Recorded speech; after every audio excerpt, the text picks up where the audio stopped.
الرحمن الرحیم. تو یہاں پہ سوال کیا بنایا گیا تھا کہ دھونے کی حد کہاں تلک کے ہے. ٹھیک ہے, کیا دھونے کی حد کہاں تلک کے ہے؟ تو اس کا جواب کیا دیا گیا کہ اتنا پانی ڈالنا کہ عضو پر بہہ کر ایک دو قطرے ٹپک جائیں. ٹھیک ہے, یعنی کہ اتنا نہیں ہے کہ ہم خالی اسے پورے چہرے پر پھیل لیں تو ہمارا وضو ہو جائے گا, یہ دھونے کی حد میں شامل ہو جائے گا. بلکہ یہاں پہ یہ ہے کہ آپ اس طریقے سے پانی ڈالیں کہ پورا چہرہ آپ کا بھیگ جائے اور بھیگنے کے بعد میں ایک یا دو قطرے ٹپک جائیں. ٹھیک ہے, زمین میں ٹپک جائیں. اور اس کی مقدار کتنی بتائی جا رہی ہے؟ جیسے مثال کے طور پر ایک شخص نے ایسے پانی ڈالا اپنے چہرے پر کہ یہاں پہ مان لو ڈالا, ٹھیک ہے, یہاں پہ ایسے کیا اور وہ ٹپکا یہاں سے یہاں تک کے آ کے رک گیا. ٹھیک ہے, تو اب یہ دھونے کی حد میں نہیں ہے, بلکہ اس کی حد کیا ہے کہ آپ اس طریقے سے پانی ڈالیں کہ وہ ٹپک کر ایک دو قطرے نیچے بھی گرے, وہ ہوگا دھونے کی حد میں. ٹھیک ہے, اسی کو یہاں پہ بیان کیا گیا. اب کیا کہا گیا ہے؟ جن اعضاء کا دھونا وضو میں فرض ہے انہیں کتنی مرتبہ دھونے سے فرض ادا ہوگا.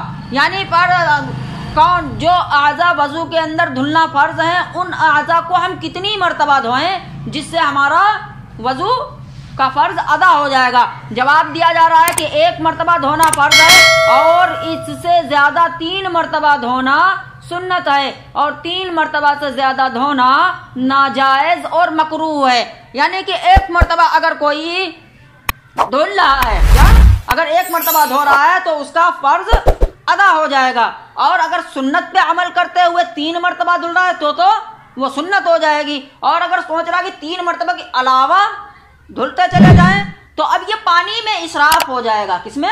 پانی میں اسراف ہو جائے گا جو ناجائز اور مکروہ ہے. ٹھیک ہے, 3 مرتبہ سے زیادہ نہیں کر سکتے ہیں.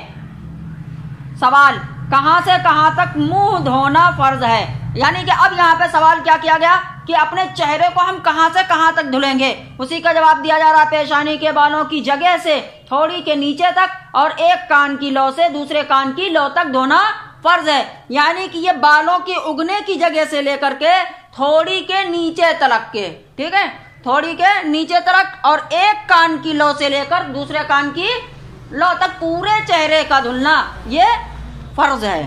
ٹھیک ہے.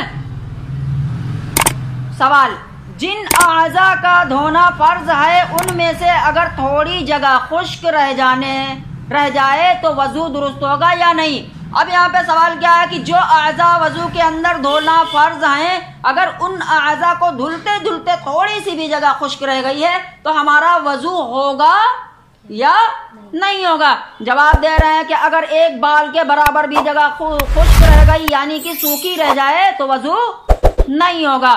یعنی بالکل ذرا سا بھی اگر خالی سوکھا رہ جاتا ہے تو آپ کا وضو درست نہیں ہوگا.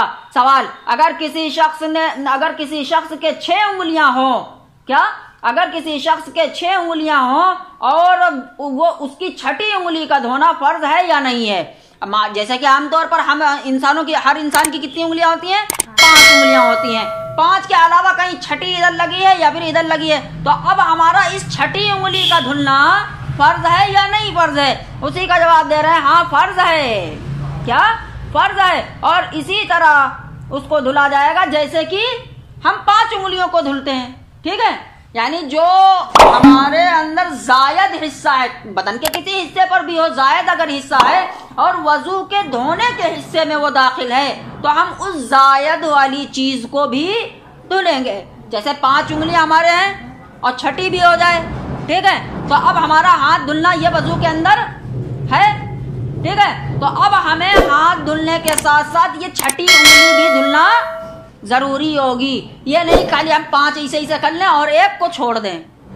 اسی کا جواب دے رہے ہیں ہاں فرض ہے. اور اسی طرح جو چیز کے زیادہ پیدا ہو جائے اور اس مقام کے اندر ہو جس کا دھونا فرض ہے تو اس زائد حصے کا دھونا فرض ہو جاتا ہے. ٹھیک ہے, پھر سوال کیا ہے؟ مسح کرنے کے کیا معنی ہیں؟ یعنی مسح کسے کہتے ہیں؟ سمجھے, مسح کے کیا معنی ہے؟ جواب, ہاتھ کو پانی سے تر کر کے بھگو کر کسی عضو پر پھیرنے کو مسح کہتے ہیں. یعنی کہ ہاتھ ہے, یہ ہاتھ کو پانی میں بھگویا اور ہم نے یوں اس طریقے سے کر لیا, اب یہ کیا ہو گیا؟ مسح ہو گیا. اسی کو مسح کہتے ہیں. ٹھیک ہے, پھر سوال کیا ہے؟ سر پر مسح کرنے کے لیے نیا پانی لینا ضروری ہے یا ہاتھوں پر باقی پانی ہی کی تری کافی ہوگی؟ یعنی کہ جیسے ہم عام طور سے یوں وضو کرتے ہیں، ٹھیک ہے، وضو کرنے کے بعد ہمارے ہاتھوں میں پانی رہ جاتا ہے، تو اب ہم یہاں پہ یہی سوال کیا گیا کہ جو ہمارے ہاتھوں میں پانی باقی رہ گیا اسی سے ہم مسح کر سکتے ہیں یا نہیں کر سکتے ہیں؟ تو اسی کا جواب دے رہے ہیں کہ نیا پانی لے لینا بہتر ہے، لیکن اگر ہاتھ دھونے کے بعد پانی باقی نہیں رہا ہے، کیا ہے؟ نیا پانی لے لینا بہتر ہے، لیکن اگر ہاتھ دھونے کے بعد باقی رہی ہوئی تری سے مسح کر لے تو وہ بھی کافی ہے، مگر جب ہاتھ سے ایک مرتبہ مسح کر لیا تو پھر دوسری جگہ اس سے مسح کرنا جائز نہیں ہوگا۔ اسی طرح اگر ہاتھ پر تری تھی، کسی دوسرے دھوئے ہوئے یا مسح کیے ہوئے عضو سے اس کو تر کر لیا تو اس سے بھی مسح جائز نہیں ہوگا۔ مطلب کیا ہوا؟ یعنی کہ وہ جو آپ کے ہاتھوں کے اندر تری لگی ہوئی ہے اس سے آپ مسح کر لیجئے، ہو جائے گا، لیکن نیا پانی لینا بہتر ہوتا ہے، نیا پانی لینا بہتر ہوتا ہے۔ اسی طریقے سے اگر آپ نے ایک مرتبہ، جیسے کہ مثال کے ہم نے یہ مسح کر لیا، ٹھیک ہے، ہم نے مسح کر لیا، اب ہمارا تری والا ہے پانی، تری والے سے ہم نے مسح کر لیا، اب ہم نے پہن رکھے ہیں خفین، تو خفین کے اوپر اب ہم اسی ہاتھ سے ہم نہیں کر سکتے ہیں، کیونکہ اب وہ تری والا ہم نے استعمال کر لیا ہے، اب ہمیں دوبارہ ہاتھ بھگونا پڑے گا۔ سمجھ بات آ گئی؟ یعنی ایک مرتبہ اگر آپ نے تری والے پانی کو استعمال کر لیا پھر آپ دوبارہ اس کو استعمال نہیں کر سکتے ہیں۔